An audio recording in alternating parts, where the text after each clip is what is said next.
सुप्रभात साथियों, आप सभी का स्वागत है मेरे YouTube चैनल भारतीय शिक्षक क्लासेस में। हमारा जो विषय चला हुआ है आदिकाल में रासो साहित्य जो है चला हुआ है। रासो साहित्य में अब तक हमने जो है पृथ्वीराज रासो को, परमाल रासो को, ये दो जो कवि हैं और जो इनकी रचनाएं हैं उनको जो है हमने पढ़ा है। और आज हम जो है खुमान रासो के विषय में जो है पढ़ेंगे। खुमान रासो जो भी आपको जो ये पॉइंट्स जो लिखवाए जा रहे हैं, चाहे वे पृथ्वीराज रासो की हैं, चाहे परमाल रासो की हैं, जितने भी जो कवि हैं उनके जो पॉइंट्स जो है लिखवाए जा रहे हैं आपको, उनको जो है आप लोगों को अच्छे से जो है तैयार करना है। क्योंकि क्वेश्चन किसी भी तरह और किसी भी रूप में जो है आपको देखने को मिल सकता है पेपर में। चलिए देखते हैं। खुमान रासो के रचयिता दलपति विजय नामक कवि माने जाते हैं। रामचंद्र शुक्ल के अनुसार यह रचना 19वीं शताब्दी की मानी जाती है, परंतु राजस्थान के संग्राहकों ने इस रचना को 17वीं शताब्दी की रचना माना है, परंतु यह सही नहीं ठहराया जा सकता। यह रचना चित्तौड़ नरेश खुमान रासो के युद्धों का चित्रण के कारण 9वीं शताब्दी की रचना जो है मानी जाती है। इस ग्रंथ की प्रमाणिक हस्तलिखित प्रतियां पूना संग्रहालय में उपलब्ध हैं। इस ग्रंथ में 5000 छंद हैं। वीर रस की जो है इसमें प्रधानता है। चलिए, खुमान रासो के जो है रचयिता कौन है? वे दलपति जो है विजय हैं। हमने ट्रिक के साथ जो है आदिकाल की जो रासो साहित्य की जो रचनाएं हैं उनको ट्रिक के साथ जो है हमने किया था। जैसे कि पृथ्वीराज रासो किसने लिखा है? चंद वरदाई ने लिखा है। इसकी जो ट्रिक थी कि भाई पृथ्वी पर चंद लोग ही जो है महान कार्य के लिए जन्म लेते हैं। और दूसरी हमारी जो ट्रिक थी परमाल रासो, परम जग जो है क्या है? परम है। तो यानी परमाल रासो किसकी थी? जगनी की थी। ऐसे ही मैंने इसकी ट्रिक बताई थी खुमान रासो की। भाई खुमान खूम को खूब बना लो तो खूब क्या बने? दल बने। तो खुमान रासो खूब क्या बने? दल बने। तो खुमान रासो के जो रचयिता है वो दलपति जो है विजय है। इस तरह से हमें ट्रिक के साथ हमने जो है इन रचनाओं को किया था। अगर आपने वो वीडियो नहीं देखी है तो आप उस वीडियो को जो है जाकर जरूर देखें। फिर आता है खुमान रासो के रचयिता दलपति विजय नामक जो है कवि माने जाते हैं। तो क्वेश्चन हमारा यहाँ पे बनता है कि खुमान रासो के जो रचयिता है वे कौन है? दलपति विजय है। फिर है रामचंद्र शुक्ल के अनुसार यह रचना 19वीं शताब्दी की जो है मानी जाती है। यानी जो हमारे आचार्य रामचंद्र शुक्ल जो हुए हैं उन्होंने इस रचना का जो समय माना है वो जो है 9वीं शताब्दी माना है। लेकिन राजस्थान के जो संग्राहक हैं उन्होंने जो है इसकी रचना को 17वीं शताब्दी माना है, जो कि ठीक नहीं है। जो खुमान रासो है इसमें चित्तौड़गढ़ के जो नरेश हैं उनके युद्धों का जो है संजीव चित्रण जो है मिलता है। इसीलिए रामचंद्र शुक्ल ने जो है इसको जो है 9वीं शताब्दी की ही जो है रचना माना है रामचंद्र शुक्ल ने, और यही प्रमाणित भी जो है होता है। फिर आता है इस ग्रंथ की प्रमाणिक हस्तलिखित प्रतियां पुनः संग्रहालय में जो है उपलब्ध है। यानी ये क्वेश्चन जो है आता है कि भाई जो खुमान रासो की जो हस्तलिखित प्रतियां हैं वो कहाँ पर है? पुनः संग्रहालय में जो है। फिर आता है इस ग्रंथ में कितने छंद हैं? इस ग्रंथ में जो है 5000 छंद हैं और यह वीर रस की जो है प्रधानता है। यानी इस रचना में जो है वीर रस की जो है प्रधानता जो है देखने को मिलती है। जैसे कि मैंने पहले भी बताया है कि भाई जो पृथ्वीराज रासो में भी छंदों का प्रयोग हुआ है। कुल छंद की अगर बात करते हैं तो 16,303 है। पृथ्वीराज रासो की बात हो रही है ये।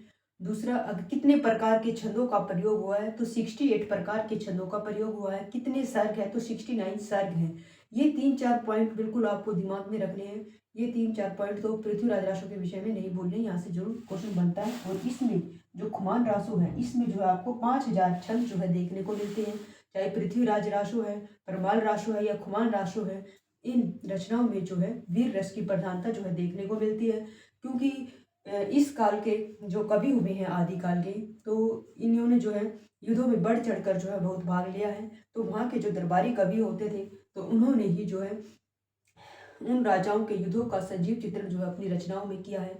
इसीलिए इनकी रचनाओं में वीर रस की प्रधानता जो है देखने को मिलती है। कुमार राशों के विषय में हम जो है आगे पॉइंट्स करते हैं, तब तक आप जो है इसका स्क्रीनशॉट लीजिए।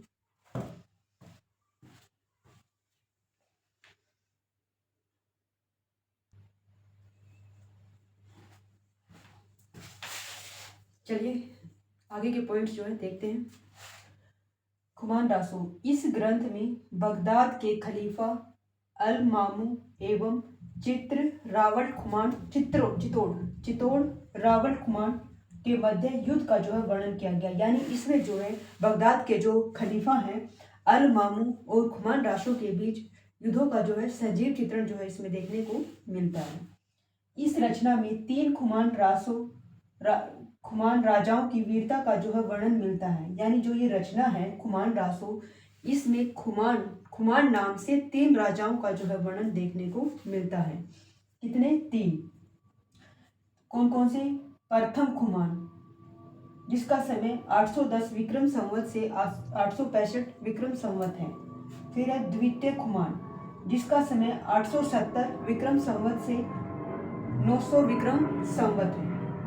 फिर है तृतीय खुमान, इसका जो समय है 965 विक्रम संवत से 990 विक्रम संवत है।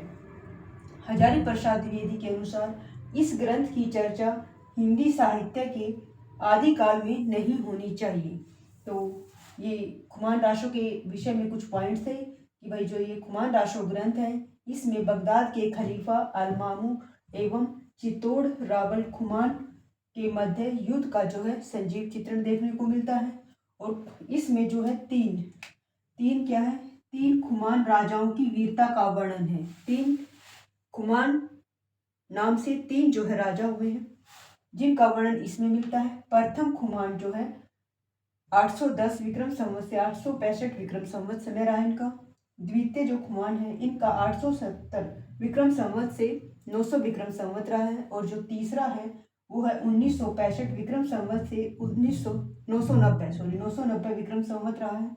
हजारी प्रसाद द्विवेदी ने जो है इस ग्रंथ को जो है हिंदी साहित्य के आदिकाल में नहीं माना है, स्वीकार नहीं किया है उन्होंने। तो यहाँ पर क्वेश्चन बन सकता है कि जो खुमान रासो है आदिकाल में स्थान जो है किस जो है आचार्य ने जो है नहीं दिया है, वह हजारी प्रसाद द्विवेदी ने जो है खुमान रासो को आदिकाल में जो है स्थान जो है नहीं दिया है। और आप लोगों को जो ये पॉइंट्स लिखवाए जाते हैं, ये परीक्षा की दृष्टि को ध्यान में रखते हुए ही जो है लिखवाए जाते हैं, क्योंकि पेपर में क्वेश्चन किसी भी तरह से बन के आ सकता है। पहले जो क्वेश्चन आते थे बिल्कुल डायरेक्ट आते थे, ऑप्शन देख से ही जो है टिक हो जाते थे। लेकिन अब क्या है, एप्लीकेशन बेस भी जो है क्वेश्चन आने लगे हैं। एप्लीकेशन बेस में जो है आपको 4 ऑप्शन दिए जाएंगे और 4 ऑप्शन में से आपको कौन सा सत्य है कौन सा असत्य है, ऐसे करके जो है क्वेश्चन आता है एप्लीकेशन बेस पे। तो उसका आंसर हम तभी दे पाएंगे जब हमें जो है पॉइंट्स जो है हमें याद होंगे। इसलिए ये पॉइंट्स जो है आप लोगों को लिखवाए जाते हैं, ताकि ऑप्शन में अगर आपको मिलते हैं एप्लीकेशन बेस में तो वे सब पॉइंट्स जो है उसमें होंगे। आपसे पूछ लिया जाएगा कौन सा सत्य है और कौन सा असत्य है, ऐसे। और तीसरा ये अब डिस्क्रिप्टिव भी जो है आने लग गया है। तो जाहिर सी बात है कि इन जो पॉइंट्स लिखाए जा रहे हैं आपको, तो इन पॉइंट्स को ज्वाइंट करते हुए आप जो है डिस्क्रिप्टिव क्वेश्चन को भी जो है सोल्व कर सकते हैं। ठीक है, आज की हमारी क्लास यहीं पर ख़त्म होती है खुमान रासो की। मिलते हैं नेक्स्ट रचना के साथ और उसके रचयिता के साथ। तब तक आप जो है इन पॉइंट्स को जो है अच्छे से कीजिए। ये जो हिंदी साहित्य का इतिहास जो चला हुआ है और प्लस में जो व्याकरण के जो टॉपिक चले हुए हैं वे बहुत ही परीक्षा की दृष्टि से महत्वपूर्ण है, क्योंकि व्याकरण भी आता है और व्याकरण जो है 20 नंबर की जो है आती है DSSB में। तो आप 20 नंबर को भी जो है पक्का कीजिए।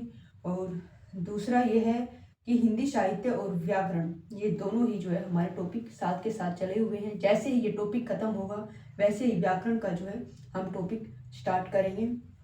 तब तक जो है व्याकरण में जितना भी आपको कराया गया है आप उनको अच्छे से कीजिए। और हमारा जो आदिकाल चला हुआ है अभी 1-2 क्लास में जो है ये भी जो है समाप्त हो जाएगा। उसके बाद जो हम व्याकरण का जो है टॉपिक करेंगे। अगर आपको मेरी ये वीडियो अच्छी लगे तो इसको लाइक और सब्सक्राइब करना और इसको शेयर भी करना। Thank you.